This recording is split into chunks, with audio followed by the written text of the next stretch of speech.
This is Ian Lamont. I'm an experienced Amazon seller, and today I'm going to be going over how and why ads are taking over Amazon. And actually, it starts with Amazon has some problems, and that's related to the fact that they just have too much stuff to show, and they want to make profit, and they want to help their customers find better things to buy. So over the years, Amazon has developed a whole bunch of solutions to address that. So in the 1990s, it was organic search. That's just basically a mathematical formula based on inputs like, personal preferences or what's trending right now or which product has the most reviews or what the customer search term is. That's organic search results. That's been around forever.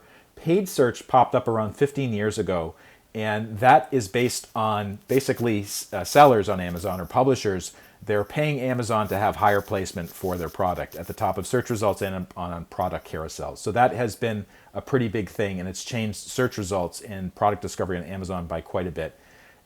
More recently, Alexa recommendations. If you remember the Amazon Echo, some people still use that. You can talk to it, ask it questions. So Amazon tried to use it to recommend products to people. I remember getting the first few suggestions, and I thought it was kind of creepy and off-putting. I didn't use it. And from my understanding, it's not working out that well. Live videos and social shopping, that's something that is popped up in the last 5 years or so, especially on like big days like Prime Day or Black Friday, Cyber Monday. They'll have some influencer talking about a product.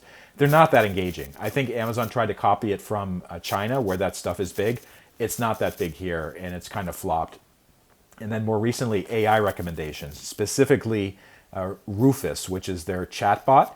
And that's a bit rough around the edges, but it's a little newer, so I'm going to give them a little bit of a break. But there's definitely some improvements that it could make for Rufus. I have another video about that if you're interested in learning more. But practically speaking, what does that mean for ads? So I've taken these screenshots over the past 5 years or so for things like romance novels or steamy romance novels. Red are the products that are basically paid for. So this is a paid placement. It's a sponsored product ad or a sponsored brand ad. Here on this one, this is 2 years ago, 2023, you can see that the ads, they're taking up more space. And meanwhile, the organic search results, these are the non-paid for search results, they're in blue, they're getting smaller from 2020 to 2023.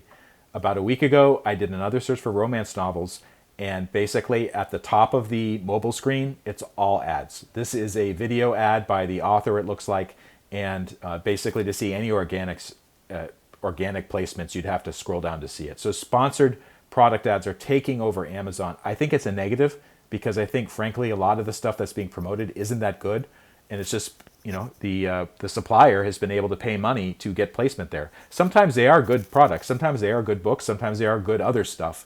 But oftentimes it's whoever has the most money or who's willing to bid the most.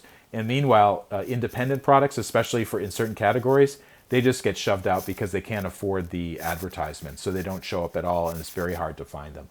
So that's kind of how ads are taking over Amazon. If you have any thoughts about that, leave a comment below. Also, there's more information below about how to contact me and read my blog about Amazon. And if this video helped, please take a moment to like it or subscribe, and I'll see you next time.